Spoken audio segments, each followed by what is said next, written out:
نحمده ونصلي على رسوله الكريم أما بعد فأعوذ بالله من الشيطان الرجيم بسم الله الرحمن الرحيم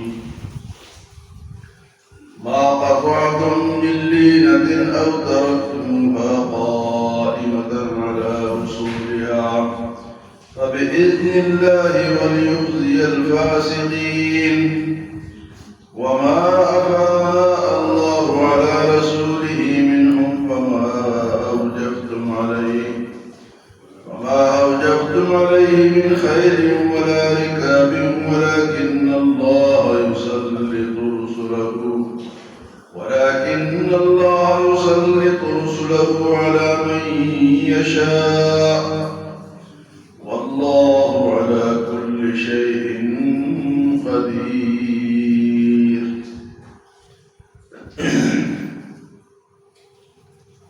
مدینہ منورہ یہ ایک قبیلے کا ذکر چل رہا ہے. کل بھی اس کا بیان تھا کہ میثاق مدینہ کا جو معاہدہ تھا اس کی خلاف ورزی کی یہود کے قبیلے بنو نذیر کی، تو اس کے خلاف جہاد کا اعلان ہوا.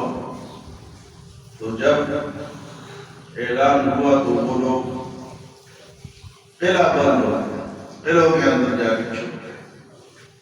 تو نہ باہر آ رہے تھے اور نہ مذاکرات کر رہے تھے. تو انہوں نے عہد کی خلاف ورزی کی. 22 دن گزر گئے وہ قلعے کے اندر. تو اب یا تو وہ باہر آئیں یا تو مذاکرات کریں یا صلح کریں یا جو کچھ تو کریں. جب نہیں آ رہے تھے تو حضور صلی اللہ علیہ وسلم نے حکم دیا کہ ان کے جو باغوں کے درخت ہیں، کھجور کے یہ باغ درخت ہیں، بڑے مہنگے درخت تھے، عجوا کھجور کے درخت ہیں. تو جب وہ درخت کٹنے لگے تو پھر جا کے انہوں نے دیکھا کہ اب ہماری خیر نہیں ہے، اب ہمیں کچھ نہ کچھ کرنا چاہیے. تو پھر وہ باہر آئے قلعے سے. پہلے ان کا عقیدہ یہ تھا کہ ہمارے قلعے ہمیں بچا دیں. تو اللہ سے تو کوئی نہیں بچا سکتا، چاہے وہ قلعوں کے اندر ہو. قرآن میں آتا ہے اَيْنَمَا تَكُونُوا يُدْرِكْكُمُ الْمَوْتُ وَلَوْ كُنْتُمْ فِي بُرُوجٍ مُشَيَّدَةٍ. تم اگر زمین کے نیچے پکے بنکر بنا کے اس میں بھی چھپ جاؤ تو موت سے وہاں بھی نہیں بچ سکتے. موت سے وہاں موت ادھر بھی ہے. تو ان کا یہ عقیدہ کہ بڑے بڑے پکے ملے ہیں، اب ان کے اندر کھانے پینے کا سامان موجود ہے. لیکن جب درخت کٹنے لگے، باغ کٹنے لگے تو پھر یہ باہر آئے اور کہا کہ ہم یہاں سے، حضور صلی اللہ علیہ وسلم نے فرمایا کہ تمہیں یہاں سے نکلنا ہوگا، مدینہ چھوڑنا پڑے گا. تو کل کے درس میں یہ تھا کہ ان کے وہم و گمان میں بھی نہیں تھا اور نہ مسلمانوں کے وہم و گمان میں تھا کہ یہ لوگ یہاں سے اس طرح آسانی سے نکلیں گے. تو اللہ نے فرمایا کہ خود اپنے گھر انہوں نے اپنے ہاتھوں سے توڑے. اپنے گھر حضور نے فرمایا کہ جو سامان لے جا سکتے ہو لے جاؤ. تو اپنے گھر کے سامان، دروازے، کھڑکیاں یہ توڑے اور ساتھ اٹھا کے چلے. تو جب کھجور کے درخت کٹنے لگے یہ 22 دن کے بعد باہر آئے اور پھر کہا کہ جو فیصلہ آپ لوگ کریں گے ہمیں قبول ہے. تو حضور نے فرمایا کہ آپ کو یہاں سے نکلنا پڑے گا، مدینہ چھوڑنا پڑے گا. تو یہاں ایک سوال پیدا ہوتا ہے کہ کیا اس طرح درختوں کو نقصان پہنچانا یا دشمن کے کسی املاک کو نقصان پہنچانا کیا یہ جائز ہے؟ حالانکہ حضور صلی اللہ علیہ وسلم تو رحمت للعالمین، ہم تو بچانے والے ہیں. لیکن یہاں جب درخت کٹنے لگے مسلمانوں کے دل میں بھی یہ خیال آیا کہ یار یہ تو درخت کل ہمارے کام آئیں گے.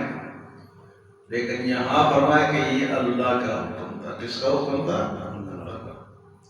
یہ جو آج کل ایک مسئلہ چل رہا ہے نا کہ یہودیوں کے مصنوعات کا بائیکاٹ کریں، تو کئی لوگ کہتے ہیں یار یہ تو مسلمان کر رہے ہیں،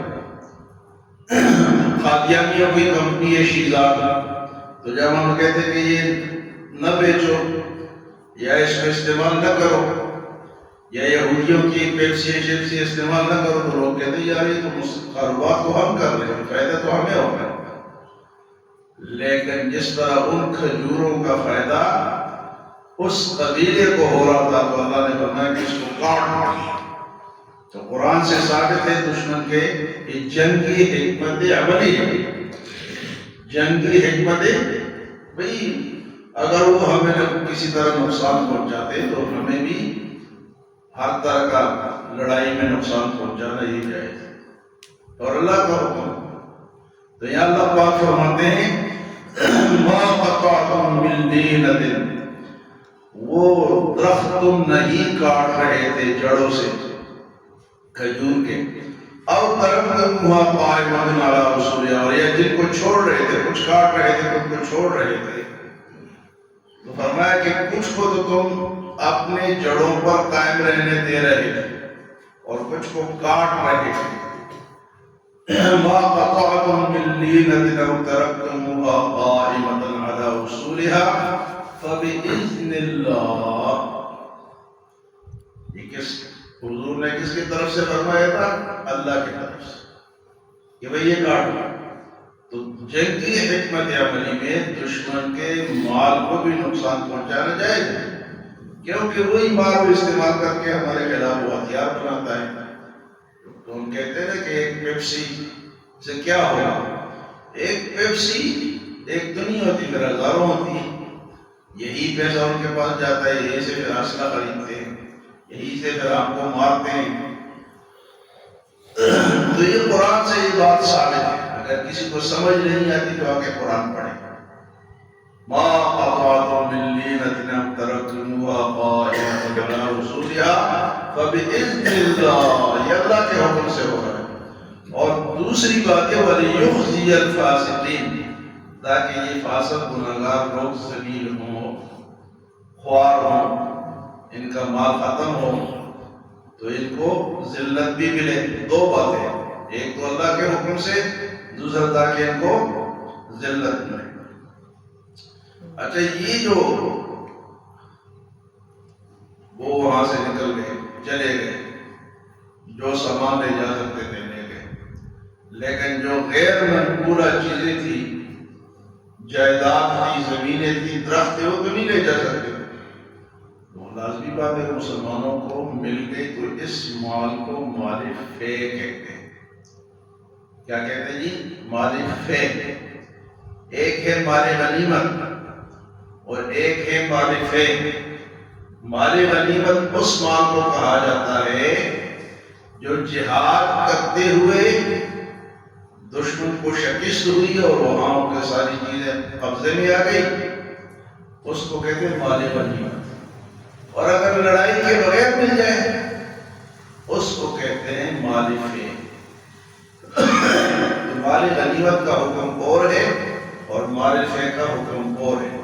مال غنیمت کا حکم تو یہ ہے کہ وہ مجاہدین میں تقسیم ہوتا ہے مال غنیمت، اور مال فے جو ہے یہ اللہ اور اللہ کے رسول کا ہو جاتا ہے.